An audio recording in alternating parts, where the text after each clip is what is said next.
Why Elon Musk became who he is today. Learn English through story. You see him today, and it looks unreal. Rockets, electric cars, billion-dollar companies, bold decisions, crazy risks. It feels like he was always meant to be this person. But that's not true. There was a time when Elon Musk was just a quiet kid, standing alone, not fitting in, not being understood. He wasn't popular. He wasn't confident. He wasn't powerful. He was different.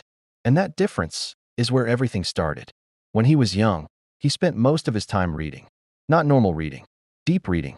He would sit for hours with books, thinking, imagining, trying to understand how the world works. While other kids were playing, he was learning. Now think about this. He didn't say, "I don't have time." He didn't say, "I will start tomorrow." He simply focused.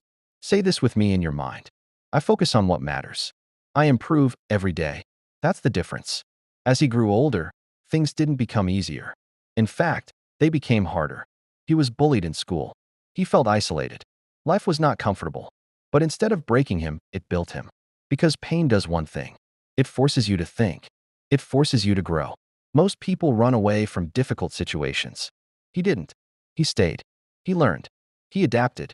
And slowly, his thinking became sharper. Now listen carefully. He didn't suddenly become successful. There was no shortcut. No magic moment. Just consistent effort. When he moved to a new country, he had very little money. He slept in offices. He worked long hours. He took risks that most people are afraid to even imagine. And many times, he failed. But he didn't stop. That's the pattern. He tries. He fails. He learns. He tries again. Now say this. I try again. I don't stop. I improve with every mistake. This is real English. And this is a real mindset.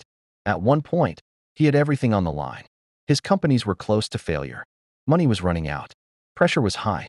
Most people would quit. He didn't. He kept going when there was no guarantee of success. He kept working when things were uncertain. He kept believing when results were not visible.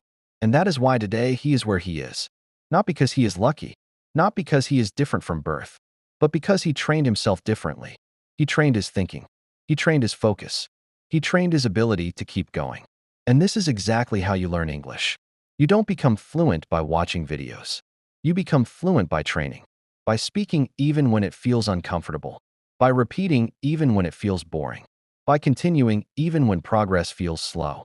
Look at his journey again. It was not perfect. It was not easy, but it was consistent. And consistency always wins. So from today, stop waiting for the perfect time. Stop thinking you need more knowledge before you start speaking. Start now. Speak simple sentences. Repeat what you learn. Use what you understand. Because fluency is not about knowing everything. It's about using what you know again and again until it becomes natural. And if you do that every day, slowly, without stopping, you will change, just like he did. And I'll see you in the next video. Rock it.